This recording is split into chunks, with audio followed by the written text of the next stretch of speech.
Selamat siang, kembali lagi bersama saya Mia Laura Lestari melaporkan dari Istana Basa Pagaruyung. Kali ini saya berada di salah satu objek wisata budaya di Sumatera Barat, tepatnya Kabupaten Tanah Datar, Istana Basa Pagaruyung. Rumah gadang Istana Basa Pagaruyung merupakan replika Istana Kerajaan Pagaruyung yang terletak di Nagari Pagaruyung, Kecamatan Tanjung Emas, Kabupaten Tanah Datar, Sumatera Barat.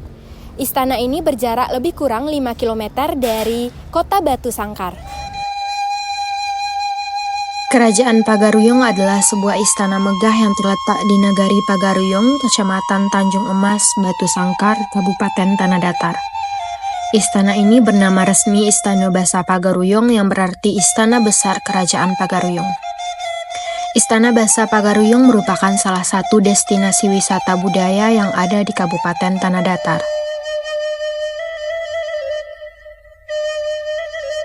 Istana Pagaruyung pertama kali berada di Bukit Batu Patah dan terbakar selama Perang Padri pada tahun 1804.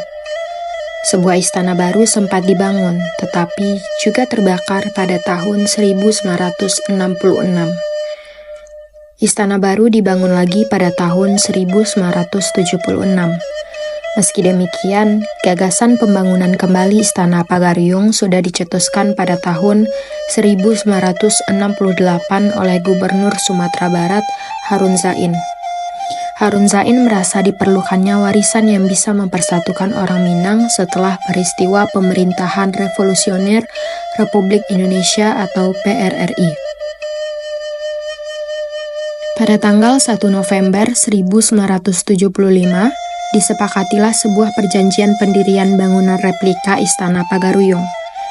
Istana ini tidak dibangun pada situs aslinya, tetapi berpindah lebih selatan dari situs aslinya. Pembangunan dimulai pada 27 Desember 1976 dengan upacara penanaman tonggak tuo dan baru selesai secara keseluruhan pada tahun 1985. Istana Pagaruyung dimaksudkan untuk menjadi ikon Sumatera Barat. Setelah selesai dibangun, istana menjadi dikenal publik sebagai tempat kunjungan wisata dan museum. Museum Istana Basa Pagaruyung memiliki berbagai koleksi yang mencerminkan kekayaan budaya Minangkabau. Beberapa koleksi penting yang dapat dijumpai di museum ini antara lain peralatan adat dan tradisional, pakaian adat Minangkabau, replika artefak sejarah, maupun perhiasan tradisional. Maaf sebelumnya Bu, saya berbicara dengan Ibu Ira. Ibu Ira.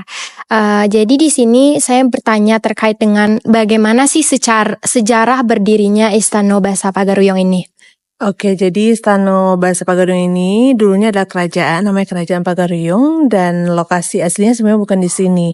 Lokasi aslinya itu berada di balik Bukit Bungsu yang di belakang ini, ada kawasan Bukit Batu Patah namanya, itu berdiri tahun 1347, yang dipimpin oleh raja bernama Raja Ditya Warman.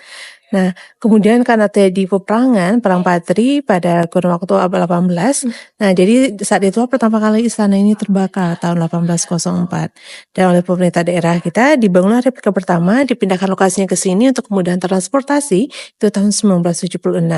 Dan kemudian fungsinya udah jadi museum waktu itu, dan posisinya lebih maju 40 meter ke depan. Dan sekarang ini adalah replika kedua, karena replika pertama tadi itu terbakar lagi pada tahun 2007 lalu karena tersambar petir. Nah, itu hampir 100% dari bangunan terbakar habis. Jadi dibangun ulanglah replika yang kedua tahun 2008 dengan memakan waktu kurang lebih 5 tahun. Pada 30 Oktober 2013 baru diresmikan Istana Basa Pagaruyung saat ini, replika yang kedua. Tepatnya tanggal berapa Ibu? 30 Oktober 2013 diresmikan kembali untuk dibuka untuk umum oleh Bapak Presiden SBY kala itu. Oh, sering.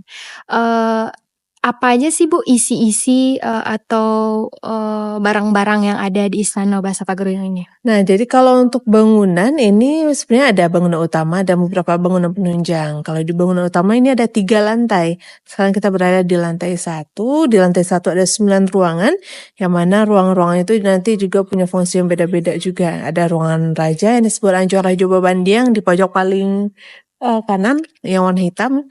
itu ruangan Raja dan Ratu. Kemudian 7 buah berderet di belakang kita itu untuk Putri Raja Yunda nikah. Dan yang terakhir ruangan nomor 9 yang kuning itu Anjong Perak untuk ruangan Ibunda Raja atau Ibu Suri atau Bunda Kandung lebih dikenalnya di Minangkabau.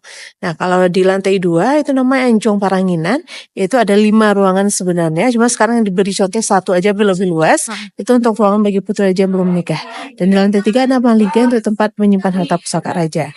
Nah, itu bangunan utamanya. Kalau untuk bangunan penunjang, di depan ada rangkaian atau lumbung padi.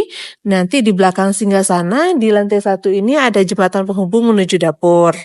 Nah, kemudian untuk tempat pemandian itu ada di luar, di samping kolam, itu ada pemandian namanya Pincuran 7. Itu replikanya. Kemudian di samping kolam itu juga ada balerong, contoh tempat musyawarah yang ada dulunya di Minangkabau. Kemudian kalau untuk tempat anak laki-laki tidur, kalau udah di atas 7 tahun, di samping sana ada dibangun surau. Nah, lengkap dengan di sampingnya ada tabuh juga. Kan kemarin kan tahun 2007 kan Bu, udah kebakaran. Nah, gimana sih? Tadi kan ada wisatawan dari Malaysia juga ya Bu. Gimana cara petugas Istana Bahasa Pagaruyung ini mempromosikan budaya Minangkabau ke khalayak?